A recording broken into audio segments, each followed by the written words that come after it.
Yes. Hello. It is a little late, but I will welcome you to this space regardless. My name is Ryan Erickson, and we're here today on BetaCodex Live. And the topic of today is the narratives of self-management. There are a few of them, and decided to, my friend and partner in this nut crime, this partner in beauty, love, and light, let's say, Niels Pflaeging, will be here in a moment or two. We had some discussion here recently about the self-management.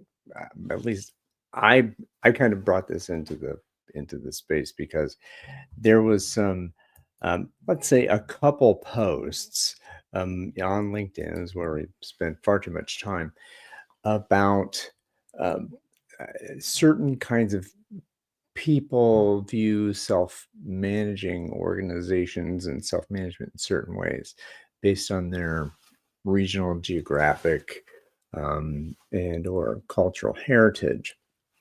And I got to thinking that these kinds of beliefs were, shall we say, harmful and not really good for the promotion and advocacy of what we talk about here on the BetaCodex network in self-organizing systems and autonomy and freedom for the individual within organizations.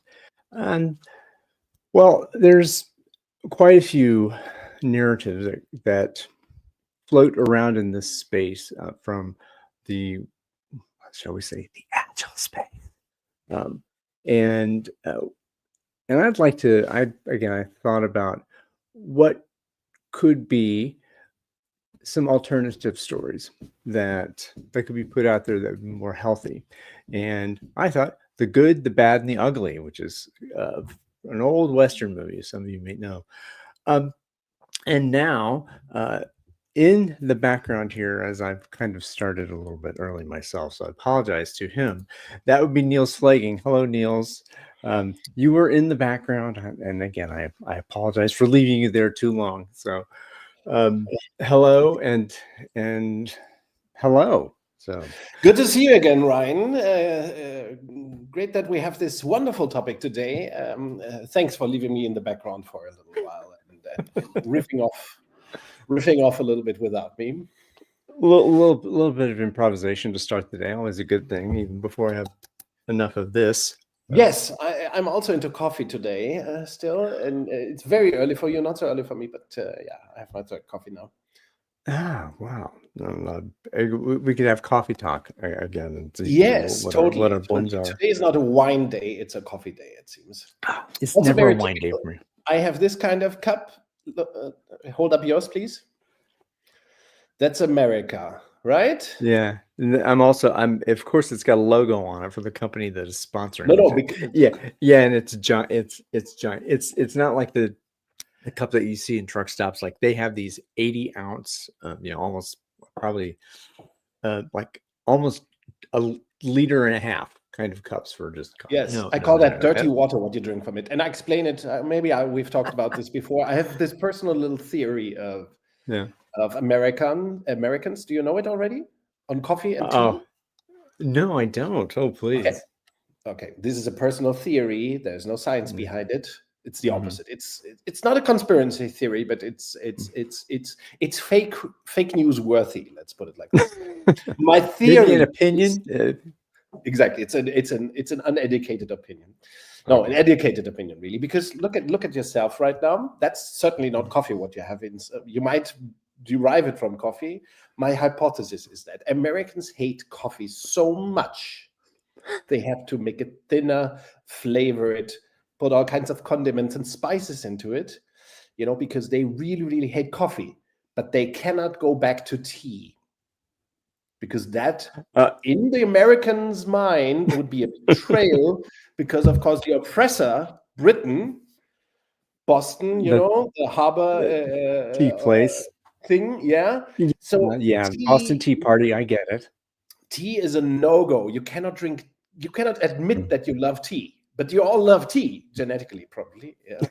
But so it's kind of, whenever I see George Clooney in those propaganda movies for coffee, I must laugh because he Oh, the drinks. Nescafe thing. Oh yeah. Ugh. Yeah, and always a huge, like he never once he used a decent cup, but it was still twice the size of this one, you know. A And flagon. of course, Italians will laugh about both of us because you know the Italian coffee is usually even smaller. But yeah, Yep. but The this is an origin. interesting theory. You should get on board and also think about it and refine it.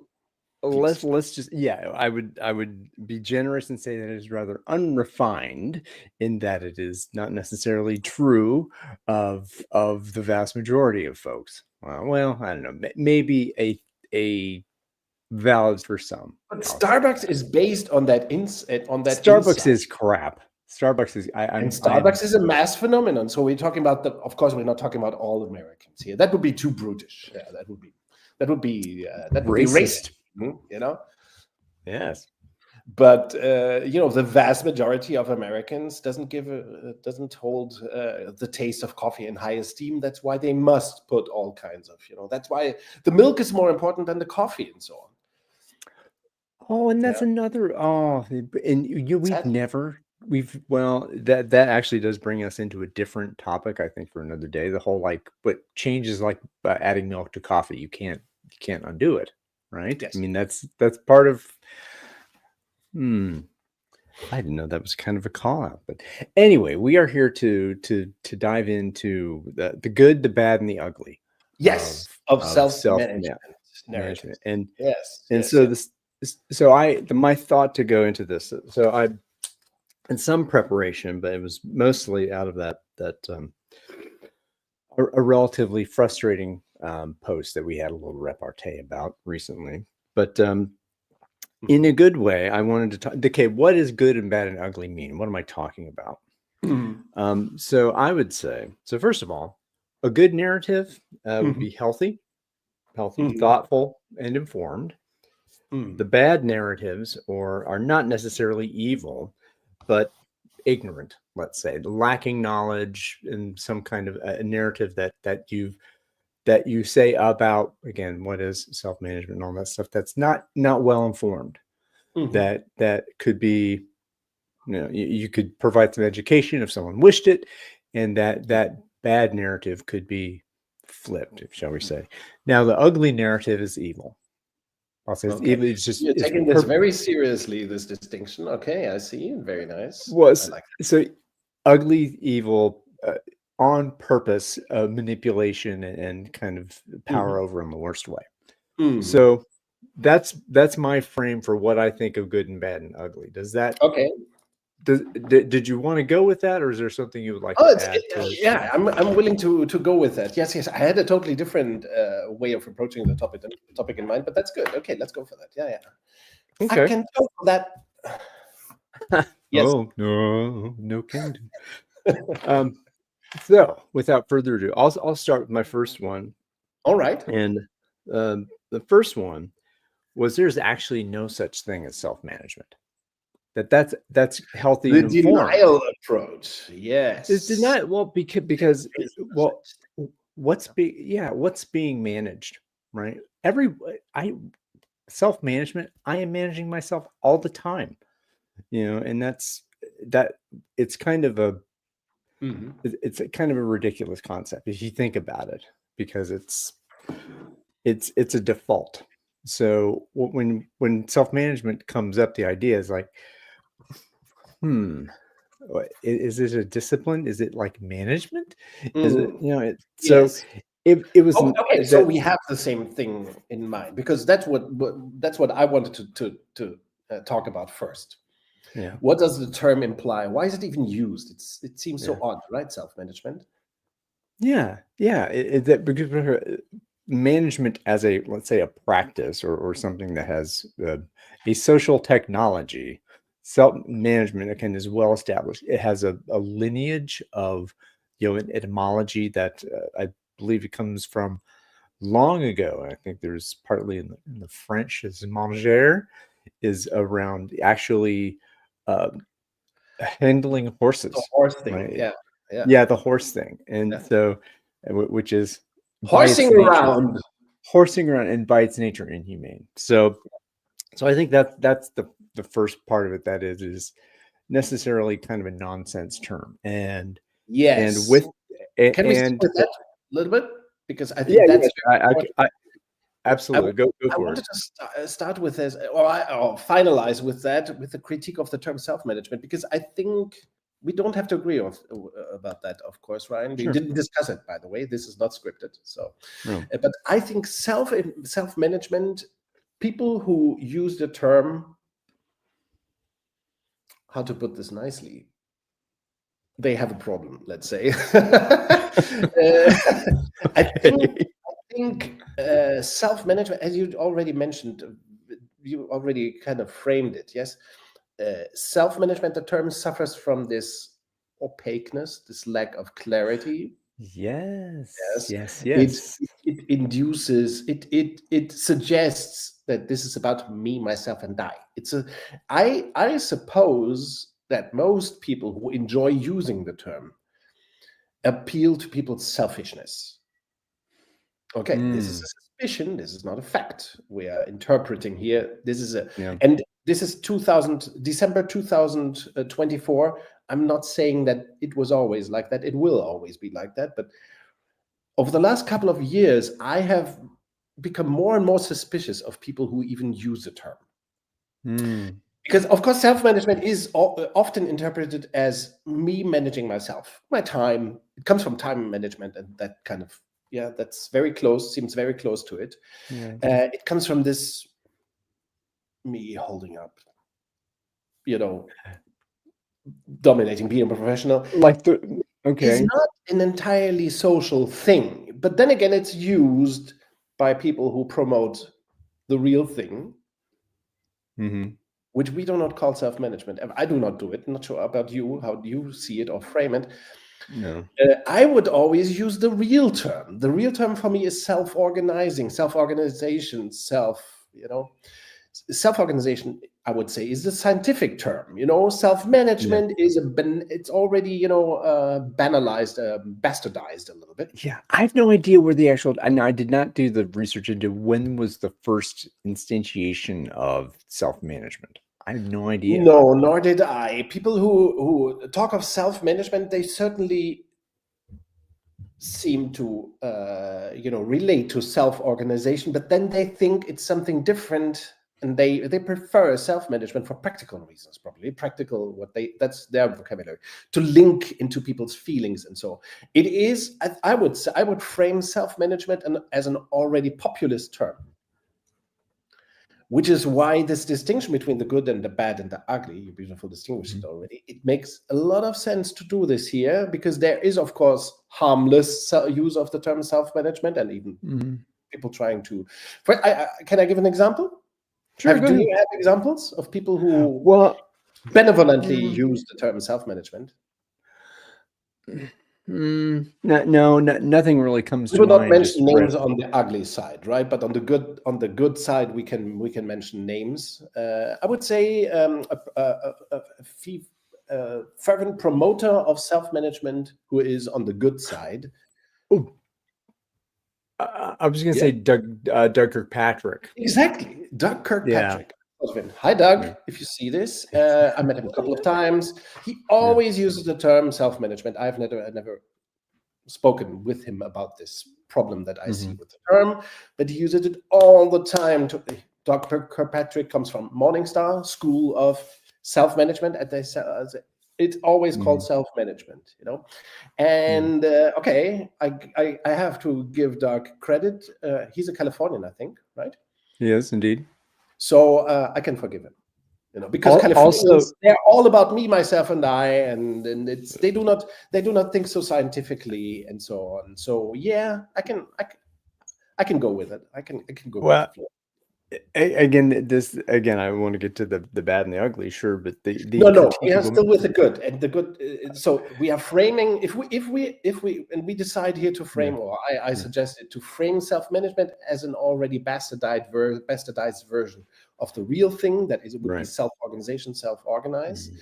But Yeah, still, you cannot say that everybody using the term is evil, bad, or ugly. You know. no, So of course, there are wonderful players who yeah. use this term and who have also promoted to popularizing the term It self-management. and I'm sure is again, I haven't read the much of the Semler material, so I'm not sure if that's Yes, where it he is comes from probably as well. using it as well. I didn't check. Yes, correct. Ricardo Yeah. Semler. Yes, yes. He's probably using So the term as well. so, In so English, right? He also writes in Portuguese and so on. wow. Yeah.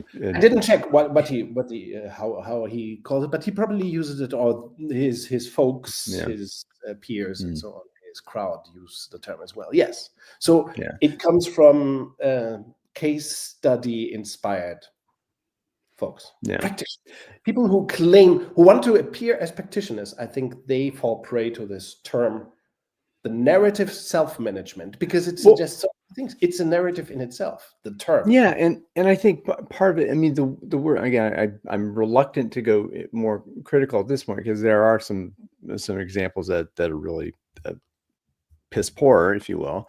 The the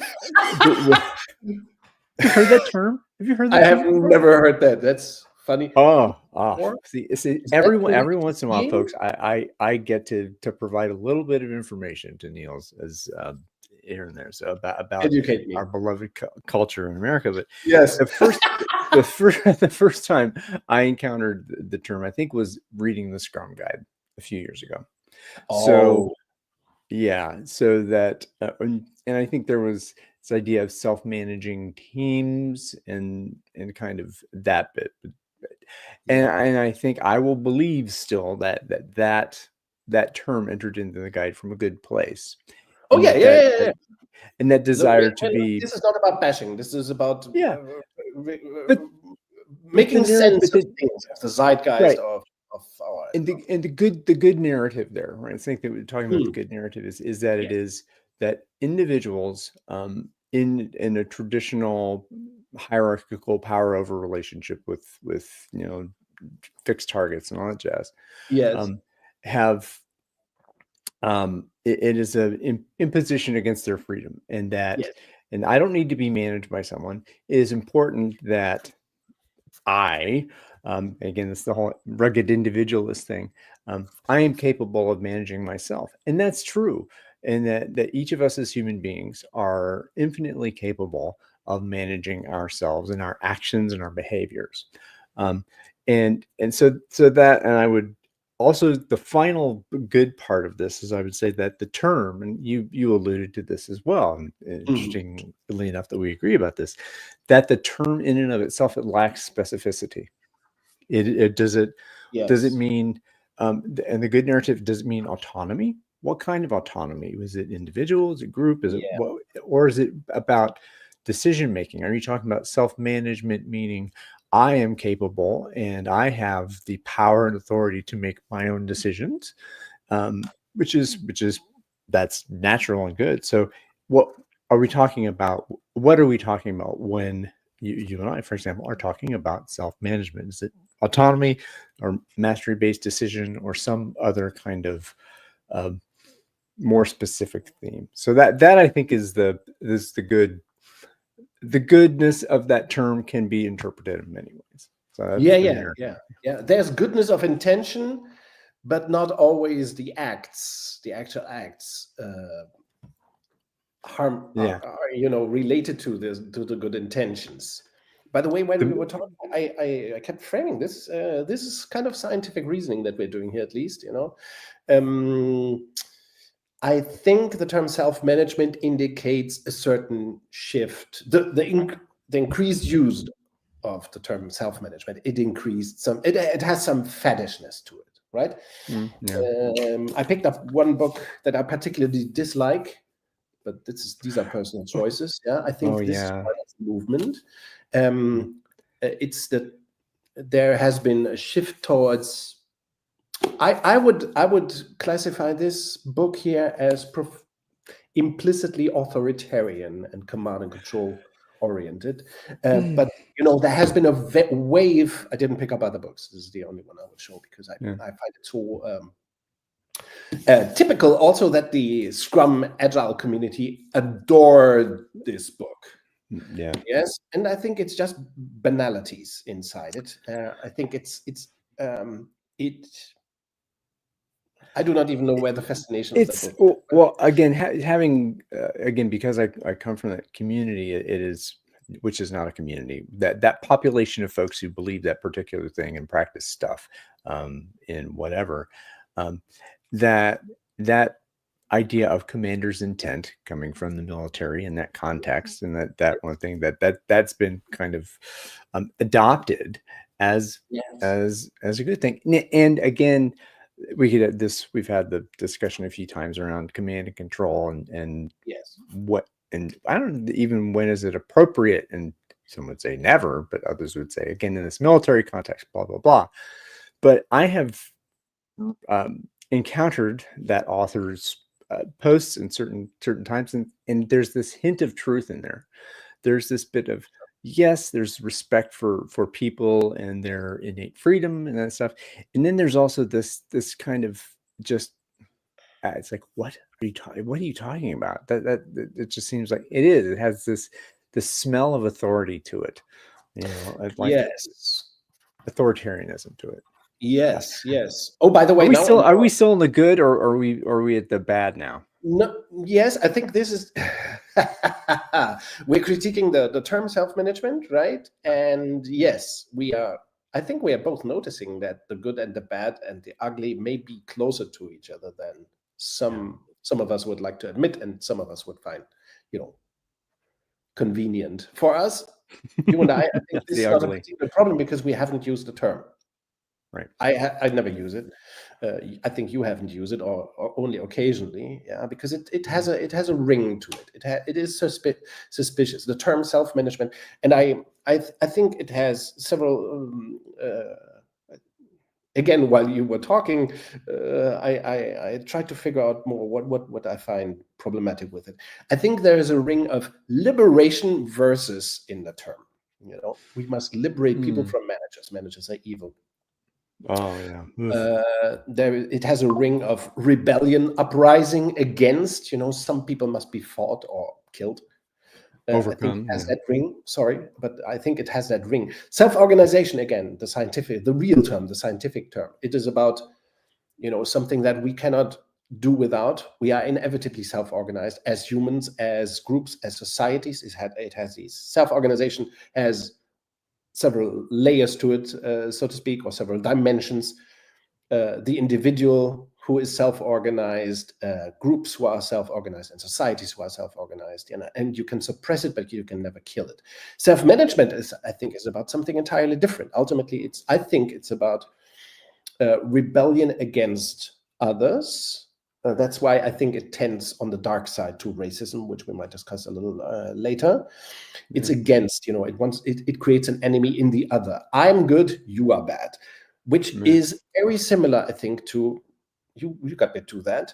We did another episode months ago with the great Ron Purser. Do you remember it? Who wrote a book on mindfulness. Yes. That's maybe one of our best episodes ever. Yeah, great. Such a fantastic guy. Also Californian, or at least he lives in California, right? Yes, he does. Yes. And Guitar player. He wrote a book about against mindfulness, which is called Mac Mindfulness. Yeah. And in which he also analyzes much in the line of our conversation here, the mindfulness movement as it spun off from Buddhist philosophy, let's say, or Eastern philosophy. It was divorced. It was It was divorced from the spiritual notion of it, and the context of this suffering and a mindfulness as an acceptance of the social condition, right? Like is that it is, and yeah. So not that we would go too far into it, but I actually it's very interesting that you mentioned Ron, because one of the areas that I thought about here was about manipulation, right, and the misuse of the term Yes. manipulatively. Like, so that'll be later on in another By the way, segment. thinking of it, Ron also uses the term self-management. I think too Oh, lightly. no, He uses I it. don't think. Even Well, he in used, his great book that I always talk about. yes, What's it called? The it's self-managing called the organization. self-managing. It's called the The self-managing self-managing. That's organization. It's very specific about the use of the term, which is brilliant, right? So yes.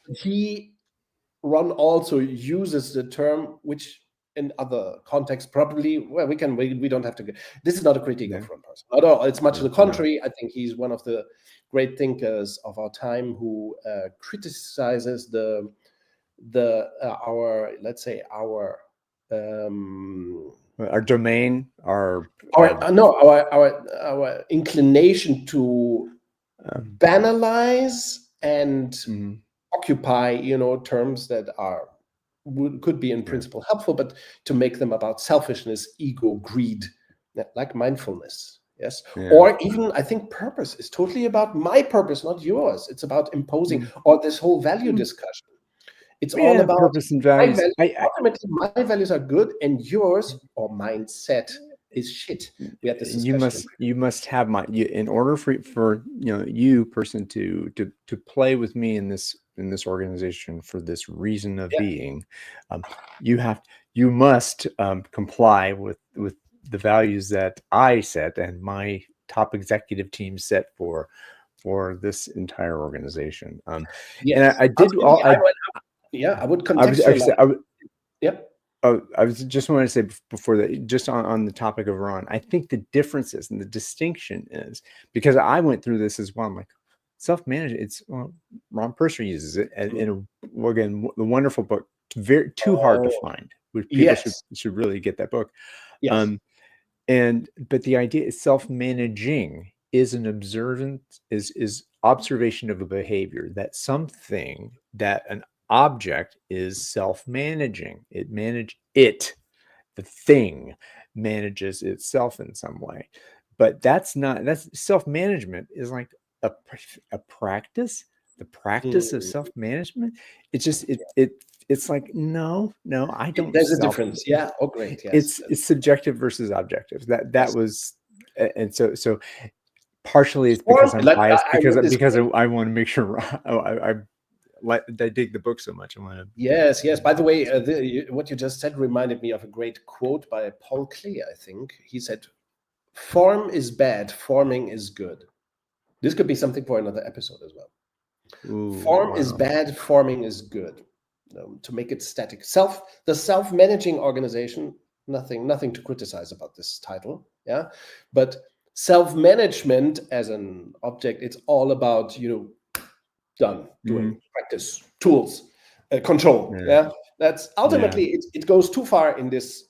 Yeah, of course, we talk about self-organization, self-organizing as a scientific thing, as a thing, really, and not about a hypothesis. I think self-management appeals to people's desire to liberate themselves, but it's not about freedom. Yeah. Oh, that's. I think we got to go there too, because that the idea of freedom and yes, again from the but freedom. If we seek freedom. Freedom is not about my freedom, it's about our freedom. And your freedom from my oppression equally as my freedom from your oppression. Yeah. So liberation from something. Tyranny. Yeah, that's why the ugly side of self-management is probably in people who talk about rebellion. Yeah, I think they propose something because they want to paint implicitly and explicitly. Rebels want to paint others as evil, dark. The villains, the hero and villain. The villains of the story. I'm good, and this is, I think, what's appealing about self-management. It implies that I am good, others are bad. Yeah. And this is part of a dark zeitgeist, I think. The blaming, the opposing, instead of assuming that we have to make agreements. Together we can find better things. Recently we both know we set up this session also because recently we saw a post online in which somebody from the self-management tribe Who uses that term? Yes. Eastern Europeans, that Americans adore self-management or self-organization, as was implied, and Eastern Europeans don't get it, and you cannot do it with them, which is diehard racism. Yeah. And I think that's implied already in the term self-management. It's this darkness of addressing the other as the enemy. Yeah. That is the othering in general. I mean, I think we're getting into the ugly, or maybe we're kind of into the bad. We're not structuring it. You suggest to structure it, right? To go from the good to the bad to the ugly. Well, we're forming it, but I had again a couple things we can go. Definitely want to get to. I want to make sure we get to the ugly because there's as we're kind of alluding to, there's a lot there. So there's. so the ignorance I would say is from a lack of knowledge, and that say, hey, this thing kind of sounds good because it seems like honoring people and yeah, that's a good thing, and it's kind of at this high, this fluffy, imprecise level. Yes, and which makes the term self-management marketable and digestible. Like coffee with milk and sugar, maybe. Exactly, which is not coffee. I repeat, which is not coffee. So a narrative. So when I think of a narrative, I think we didn't do much storytelling there at the good, but the narrative I thought of is like, well, self-management, it can't work here because ... Yes. Well, teams need a leader. Teams need a leader to make decisions. Yes. So self-management that our people just aren't good enough to do that. Yes. That I don't. There's a lack of trust, and some might say that, okay, let's just assume that it's a lack of information, saying I'm not sure that this can happen here, so hang off of that. So the other narrative, great subject, too many great topics, too much. Okay, slow down. So did you just say that self-management goes along with the call for leadership and leaders and leading? Yes. Okay. Yes. I also noticed but it's an unspoken assumption. Yeah. Oh, I think it's very explicit. I think it's in. I just read a few. I'm currently writing a new book, and of course, every time I write a book, I also have to go back to the literature. I have to open a lot of books and read a lot, and I even went back to books from my former colleagues of the Beyond Budgeting Roundtable, and one of these books particularly is full of the term leader. So, which indicates that at the time, 10 years ago, when the book was written, maybe 15 years ago, this became more and more popular to talk of managers as leaders, to equal the two. And I think this goes hand in hand with self-management and leaders. These terms, there was a rise of this, marrying these two topics as well. Again, this is not. I'm not saying this is. I tested this, empirically, but I think the rise of these terms comes from the same place. Self-management requires leaders. No self-management without leaders. In self-management, you need even more leadership. There are actually some book titles I know. In German, for example, there is one author from the Agile sphere who wrote a book about self-management and how important leadership was in that. So it all indicates to me that it's a secret call for authoritarianism, but cool. It's like empowerment rebranded, so to speak, right? Empowerment. Exactly. We say it's still there, and it's disguised in new clothing, in new clothes, it has different lipstick on. Yeah, and I think this is in the bad. This is that the educational indoctrination from the management industrial complex or whatever the books that are taught Yes. from And Harvard are Business in Review the is in one of them, for example. yeah, well, and they're in the tradition that you manage an organization, that you can, as a leader, manager, whatever you call it, a person that they're manage people.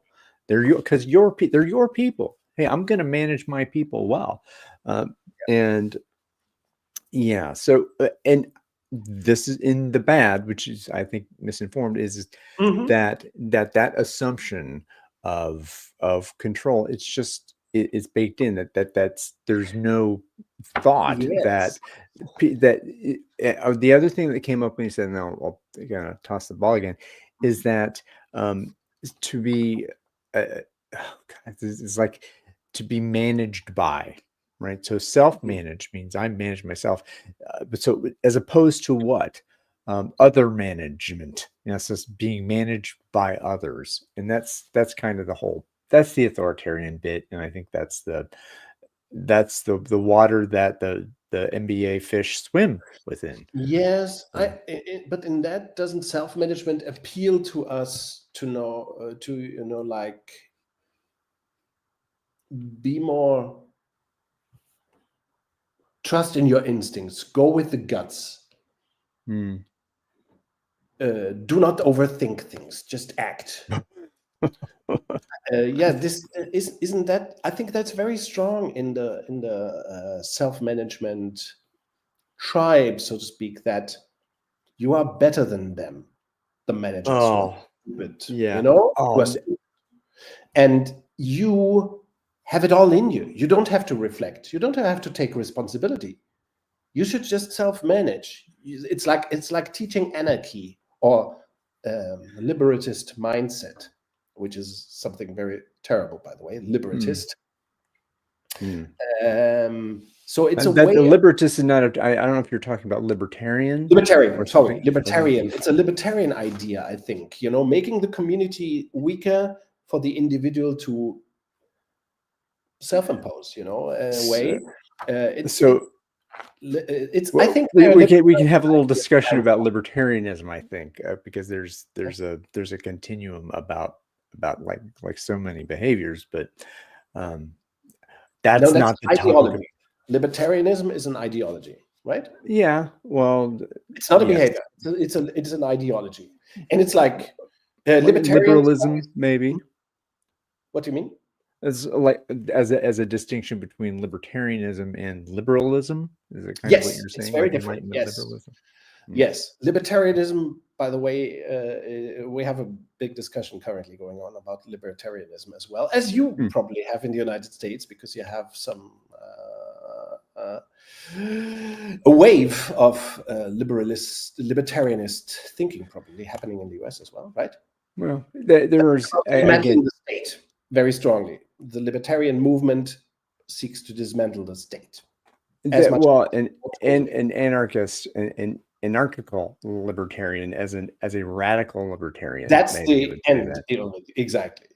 Yeah. Anarchy. So In a way, yeah, there are some that want to reduce the state, which can be discussed, of course, and there's the radical side, which wants to totally get rid of the state and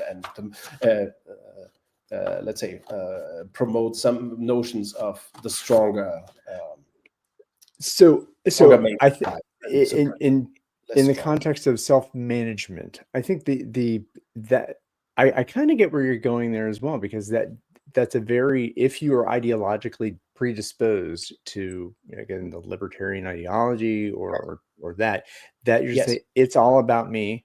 I am an individual. You cannot, you must not, I will not obey any of your laws, and Mm, I will be completely independent and independent, no interdependence, nothing like that, just on my own individual only. yes. Yes. And Yes. and maybe that would inform, oh, it's self-management sounds great, sounds very much aligned with my ideology, but Yes, it's very uh, appealing as a term. It's much more appealing than self-organization, or to self-organize as a scientific concept that is it's basic, which is basically I would frame it like this. and maybe it can be framed in many ways, but I would frame it like self-organization it's the nature of complex system to self-organize, and you can suppress it but never kill it, of course, because our systems will always self-organize. And self-management has this totally different ring to it. I think it also has, which brings me to another facet of, I think, what you already mentioned.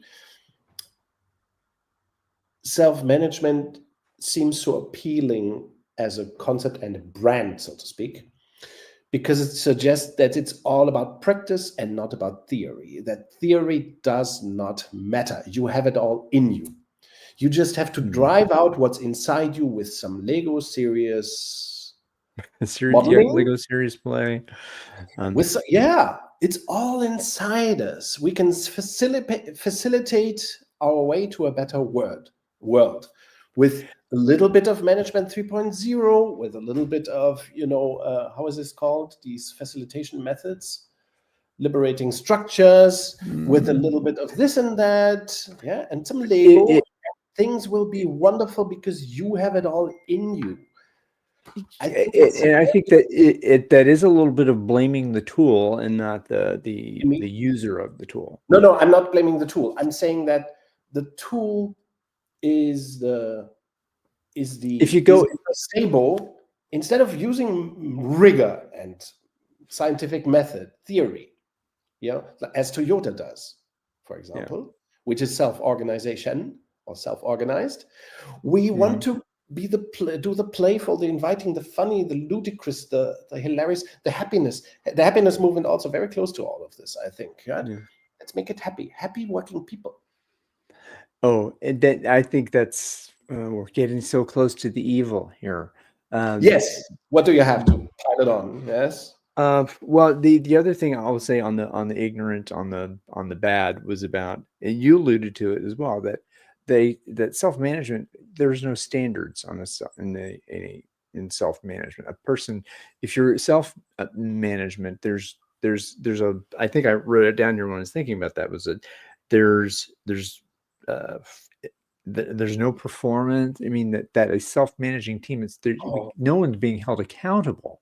Yes. And there's poor results that would, a self-managing team, or the idea of self-management it means that there's no control, that there's anarchy. I think that anarchy is the thing that often comes from a traditional manager, if you will. The critique of self-management is that, well, who's in control?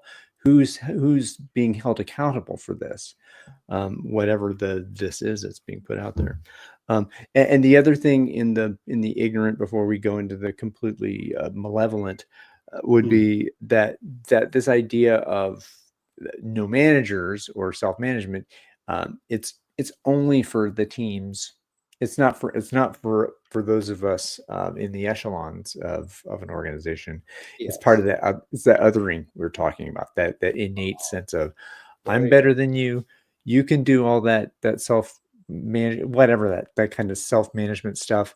We don't have to do it up here because we are more enlightened than you, and we can inform you.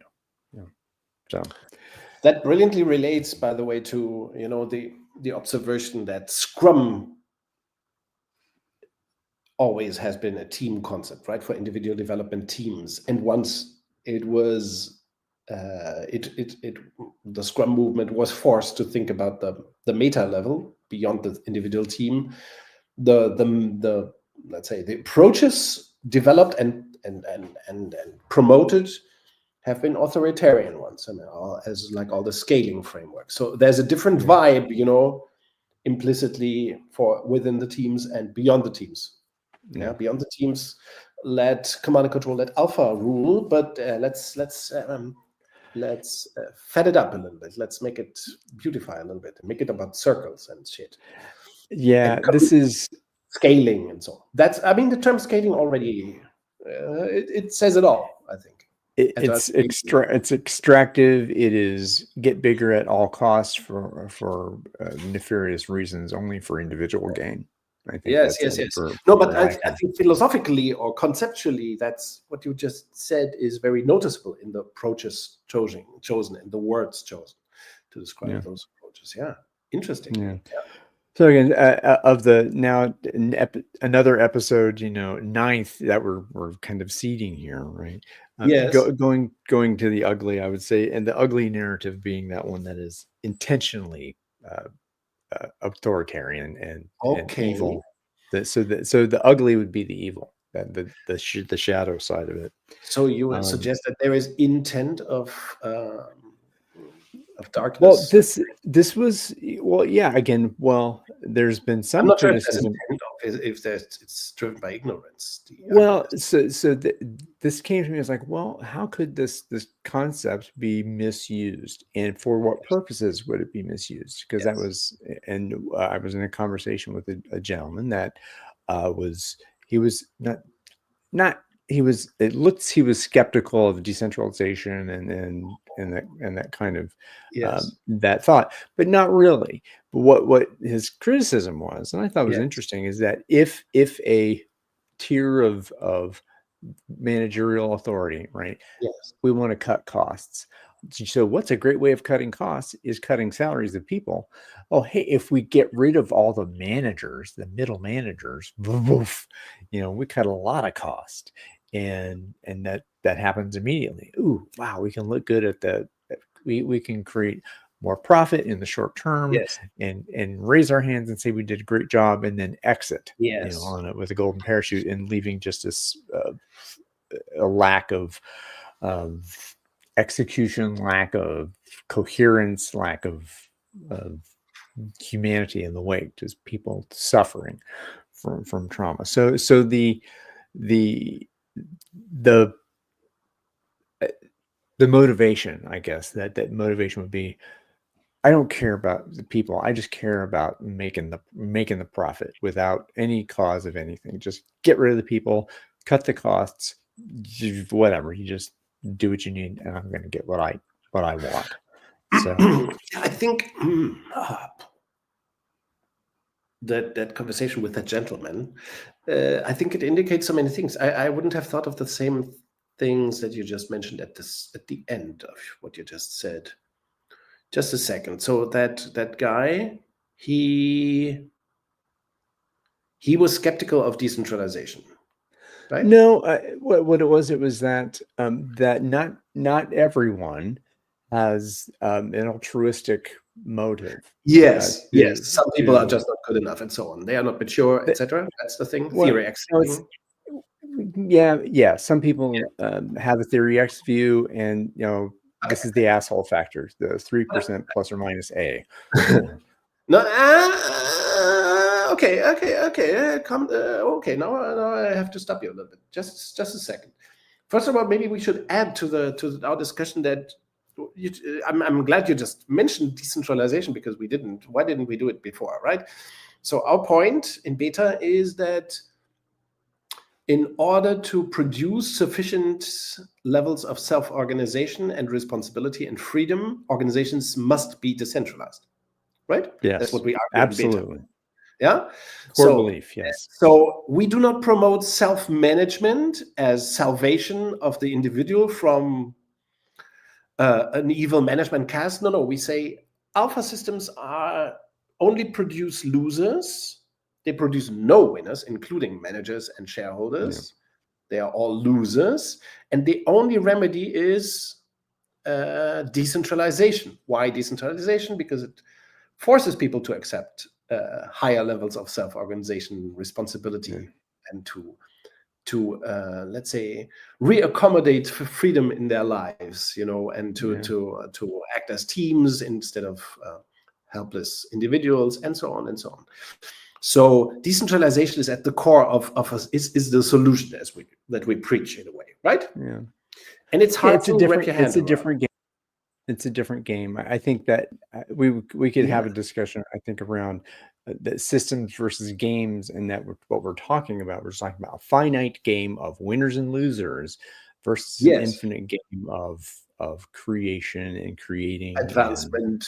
and advancement of Yes. progress, right? Growth, progress. Very well. Yes. But I think you just made me aware of self-management claims to be a solution. self-organization or to self-organize is not a solution, and it doesn't claim to be a solution. It's a big difference. The solution that we promote, you and I, BetaCodex network, is decentralization, but not self-organization. Self-organization is the consequence and not the solution, right? Yeah. Oh, yeah. Absolutely. And it's, I think, people who struggle with decentralization, they transpire that all the time. Their graphics do not look like decentralization when they design it. Their talk, their vocabulary doesn't appeal to stuff like federalization, decentralization, putting people in charge. Democratization. Democratization. They find it hard to articulate it. Again, we're not talking about the Doug Kirkpatricks of this world or so. No. We're talking about most from this. Well, this is I think the big drag when the sociocracy drag on that is that this just you have circles here, circles there. There's a circle on the bottom, which is Soviet committees. There's a circle on the top. Which I find very important to clarify. Circles from sociocracy, holacracy, they are like Soviet committees, no more, no less. There are forms of tools of oppression and why is that so? What we promote is not circles, right? I include you. You can say if you deviate, but I understand that with the BetaCodex principles, kind of obvious, right? We promote that teams are in charge, not circles, not committees, not boards, but teams themselves make agreements with other teams if necessary, without circles, without committees. And holacracy and sociocracy, they're totally on the authoritarian side of this, of this specter that we're discussing today, because they suggest that teams are incapable, are not enough. A team shall not have its own resources. That's not an issue in those areas.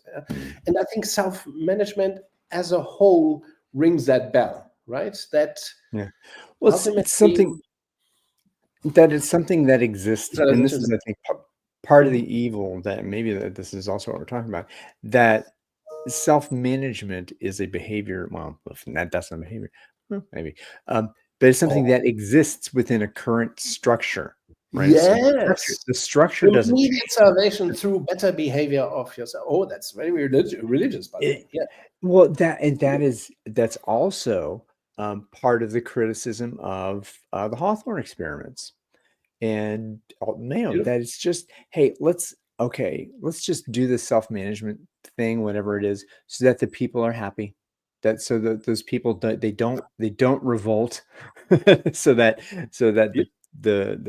the forces of power stay in power, so that they might continue to do what they do. And hey, we can do what we do, and the teams are happy that we put a salve that we put a salve on each of these layers, so that they don't get in the way of the extraction and the pursuit of profit at all costs. Brilliant. So. You are brilliant today, Ryan, I must say. Yes. I think it's right. The dirty water. It's the dirty water. The tea, the coffee like tea. No, the tea like coffee. Tea like coffee. That's what you're drinking. But that brought me to another place. So that would mean, if I understood it correctly, but maybe I'm just fantasizing about what you just said, self-management appeals to people's, it's like the marshmallow thing. It suggests that you just have to be a little different, then everything will be good for you. Self-managed being, just ignore the others, the community a little more. And don't look over there.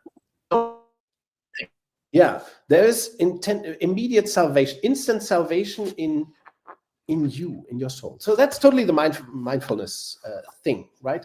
And I think with that call for be more you, it's also a call for not working the system, for not changing the system, for not transforming anything.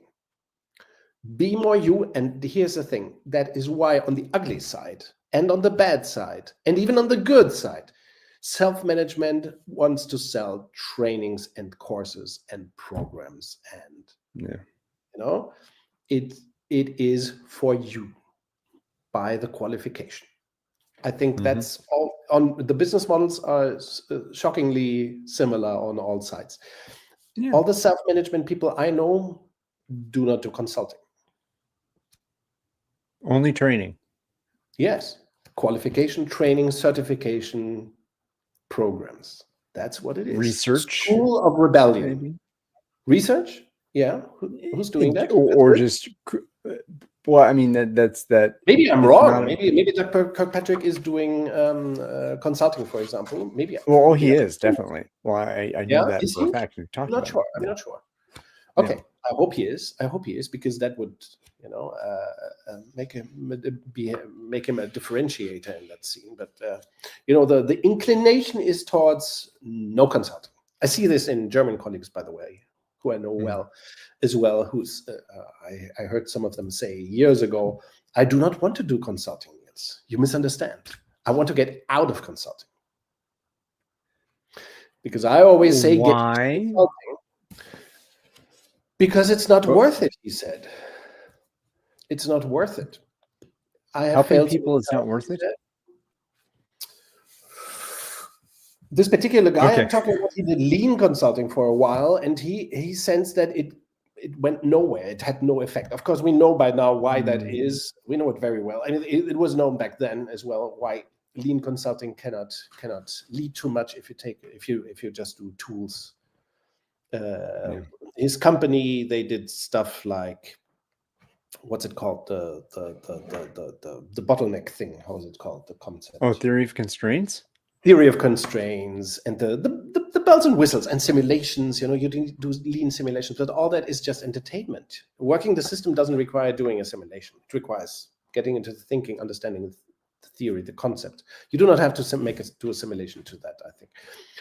But I'm deviating. The point is that I think there is a strong inclination. There might be exceptions to the rule, but there's a strong inclination into working with the individual for the individual, and selling services to the individual, sometimes members of organizations, get this paid by organizations. It's a non-change movement, I would say. It's a company that has created this. This also is very true, sadly, for the SEMCO movement. I think it hasn't produced much convincing cases. Many convincing cases. It hasn't produced thorough transformation as far as I'm concerned. I want to see the opposite. If there is somebody revolted now out there, I would be very interested to discuss it, and we can discuss these things here. Next time you travel to Brazil, we can do a little ground research and see if. Oh no, I don't have to. No. Wait. I lived in Brazil for 12 years, so I know that's what I'm saying. The next time you go, so you can say, hey, this has the similar effect. How prevalent is it?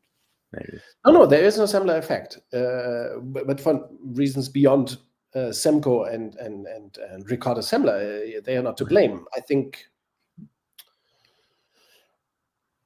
or well, maybe yes, because this self-management thing, that we discussed, I think it has been too.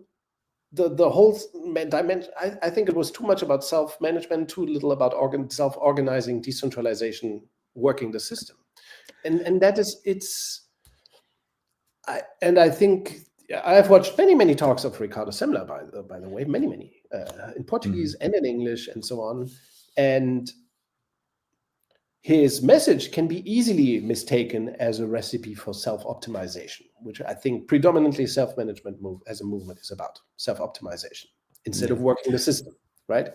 His message can be misunderstood, but it would be misunderstood. I think Ricardo Semler almost never talks about self-optimization. He always talks about them working the system, changing systems. Very interesting discussion. By the way, I'm not claiming to be right on everything. We just can discuss everything. We may disagree. Yes, our listeners or viewers may disagree. Yes, no? Yeah. Why? Well, yeah, it was you inspired me to go somewhere, and I'm trying to get back there. In terms of, gosh, it wasn't around this. We talked about the circles thing. Yes. There's where was it? It's about manipulation. Yes. And again, this focus on the individual. If Yes. I provide all the tools, the marshmallow games, all Yes. the trinkets, the carrots, if you will, then you Yes. won't find the stick. And that's it's the salve. I think I talked about that before. But there was something else. There's something else I wanted to go through in terms of uh, the evil nature of how the self-management, the idea of what we talk about as self-organizing behavior of a system, and with each other, for each other, and power with, and all that kind of stuff. Yes. It is nowhere in the mind of a person who wishes to use a different method to get what they've always gotten and continue. Oh, I know what it was. I know what it was. Um, it was about the trainings, about how, Yes. if it's not about consulting, it's not about helping, to invite new thought, to invite Yes. theory, better thinking, so you can have of more human behavior. It's Yes. about, okay, here's the little nugget that you get, and you can put around your neck and say, hey, I'm no longer a scrum master, I'm a senior scrum master. Yes. And Or even an oh my agile goodness. coach. Yeah. Oh, exactly. After you get an agile, well, oh my goodness. Now I'm an agile coach. What's after that? How many little Senior nuggets can agile I get? coach. Oh, I'm now an enterprise agile coach, Yes. right? Ooh, Yes. and I'm sitting at the top of the hierarchy of enterprise coach, has 10 agile coaches who have 10 scrum teams, each with scrum masters who have 10 teams of developers on them. So it's, how different is that? How different is that? Not Yes. really that different. Yes, yes. I think, yeah. This would be another way to say that self-management appeals to people with the promise to be something better than others. You know, Yeah, status to seeking. to be outstanding, differentiated, noble. Mm. Noble. I think it appeals to people. Most of what's called self-management appeals to people like you are better than them, and you are Mhm. better than that. Regardless if you're still a corporate slave, you can feel better because you are better, because no, you have Yeah. the. So I think it's the easy way out, as mindfulness, as all the other lazy movements, as in a way Scrum and Agile have been very complacent about Well, working the system. Yeah. So ultimately, it's the easy way out. Feel better because you are better than what's around you. It's very much what drives our democracies into into the shatter, darkness. to scatter into the darkness, which is this feeling I'm better than the others. I do not have to engage politically. I do not have to contribute to anything. The right philosophy and whatever media I consume, and the right network of state haters, it turns me into something better, and I'm better because of that association. I do not have to do anything, you know. Mm. And And hey, this as is long as I get mine, I'm okay. As long as I get mine, so I take exactly, care of as long me. as I know better, that's enough. I do not have to act. And I think I have a nagging feeling that the whole self-management stuff is much about that. Yeah, Um, and it's the other thing that the illusion of that, when that term was introduced, I forget exactly when. It was some of my Scrum folks who know it better than I could yeah, say when that word was introduced. yeah, But I heard something really, really, I thought was interesting the other day, was that Scrum doesn't change the system. It hasn't changed the system. The system has changed Scrum, that's and sadly so true. that it's become this tool. And I think the bit that I would, again, this is a Seth Godin thing that I think we ought to talk about, of that the new book, just the distinction between systems and games, that games have sets of roles, rules, and which is fine if I know what the rules are. Yes. Rules, tracking Oh, progress, and opt-in participation. Yes. And a Yes. finite game has winners and losers. Yes. Right. So what when you talk about beta has no losers, but an alpha system has winners and losers, because that there are specific roles, there's specific rules that are played, there's a specific measure of progress, and well, there's not really opt-in participation. So it's a game that the players don't necessarily know they're playing. Well, Yes. somebody up here has said, I know the rules of the game and I'm going to play it as much as I can, and you don't have to know the rules because I know the rules. And that's this whole dark, evil kind of thing that I don't care about you. I want to go here. Yes. And I think what we're talking about, I think in the beta world, in BetaCodex, is about this idea of an infinite game that is played to continue playing and to play Sure. with others. And while there is healthy competition, Yes. there is a desire, there is sportsmanship, companionship, there's partnership, and this kind of, there's energy, but it's not this kind of, I got mine, you got yours, I know the rules. In beta and in any of the open approaches that we talk about, it's an invitation. If there's an invitation to here's the 12 principles, here's relative targets, here's cell structure design, here's the information, and this is the invitation to enter into this storytelling and story writing mode where And each of work us system mode of which working the narrative system together, in that we're changing the game within this Yes. sphere of activity. Yes. So I think that's maybe, and again, this might be a place where you totally disagree. And I think that gaming the system has also a different kind of ring to it. It's rather evil, you could say. But in any case, that's what I was, that the game also in self-management, the self-management game tends to be about collecting trinkets for me, so I can have a better self at the end of it, right? So I've got this certification, that certification.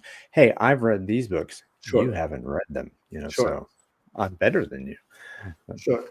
Ultimately, what we're doing in this conversation, I think, what we end up recommending is for people to buy into self-organization and decentralization, or beta, instead of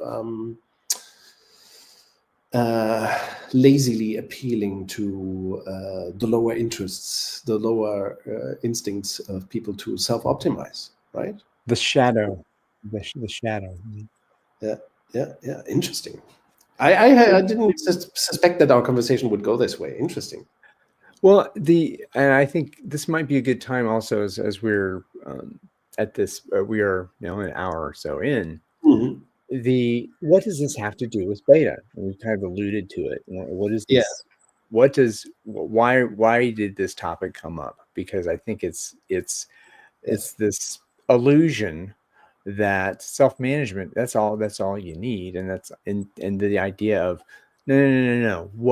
What this movement talks about is about self-organizing systems and human behavior in ensemble. Yes. With the system, and this is the power with, not the power over, and that there's all sorts of different ways to view freedom and agency and autonomy and federation, all those kinds of words that have meaning, as opposed to self-management, which you have to see. We spent an hour kind of trying to figure that out. What does this all mean?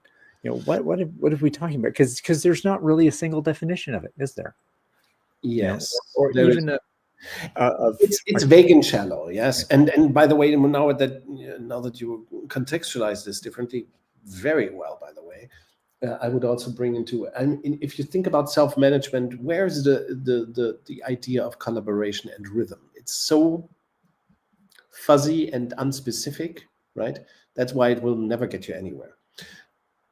The real challenge, the real quest, is to overcome command and control ways of organizing and working, and batch processing, for example, in industry, and that kind of all also waterfall and shit, in software development, for example. And to do that, you cannot get there with vague claims of self-management that are basically about individuals should change their mindset or behaviors, and that's it. That's sufficient. No, it's not. we really need to work systems, change the principles of organizing, redesign organizations as systems to get anywhere. Yeah, and for that, shallow claims will not suffice. We need real theory, real approaches. Real transformation. Yeah. Interesting. Reality. What you said? Did I catch it correctly?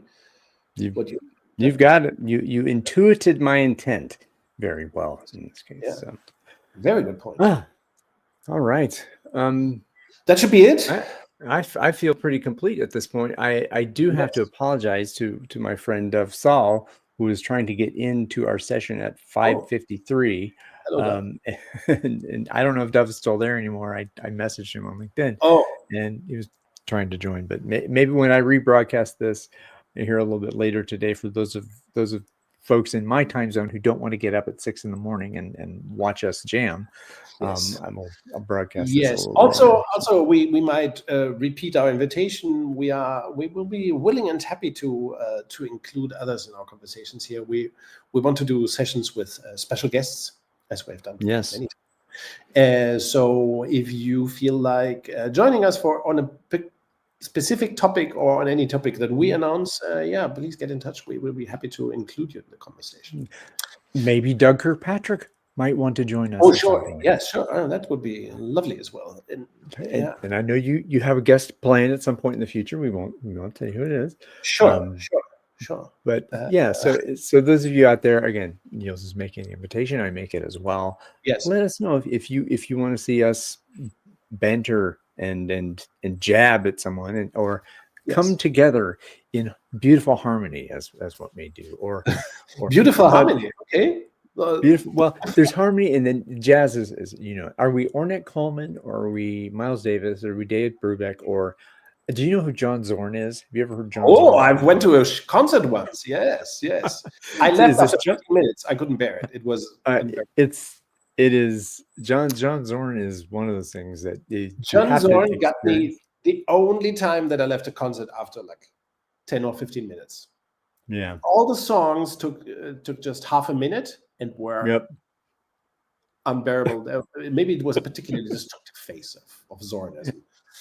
Well, yeah. I mean, I'm a true believer in conceptual music and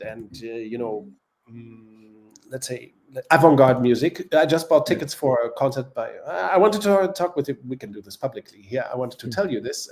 Do you know John Cale from the Velvet Underground? Yeah.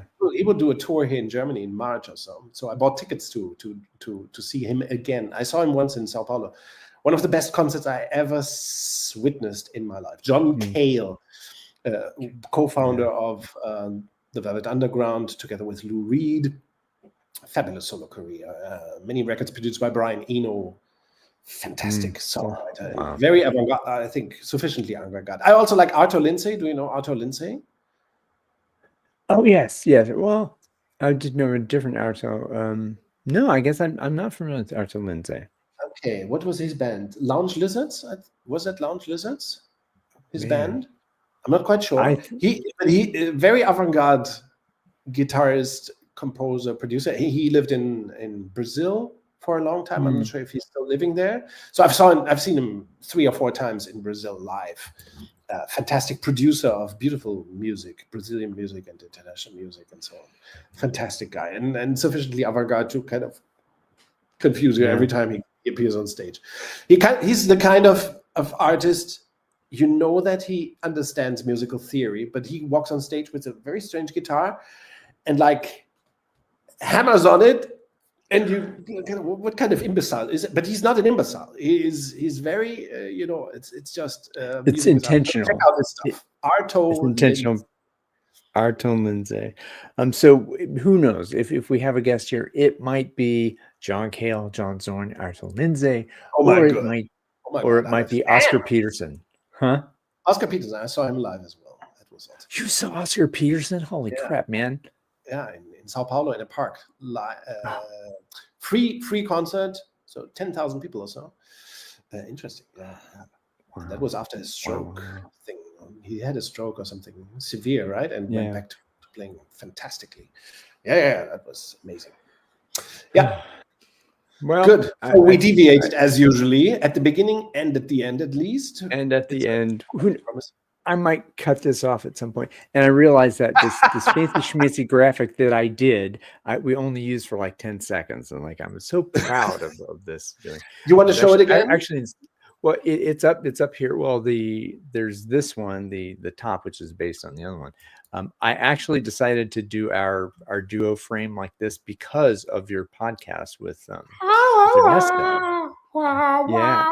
Oh gosh, so like here we go. I tried to get that music too, it's very nice. or something like that. But either way, this was it. Narratives of self-management, the good, the bad, and the ugly. I hope you had fun. Mail us, send us messages, comment, be on YouTube and everywhere else where you might have found this. See you very soon. Bye, Ryan. Absolutely. Bye. Thank you for the precious gift of your time and attention. We'll see you next time. And end stream. End stream? Is it ending? I think it's ending. Maybe it's ending.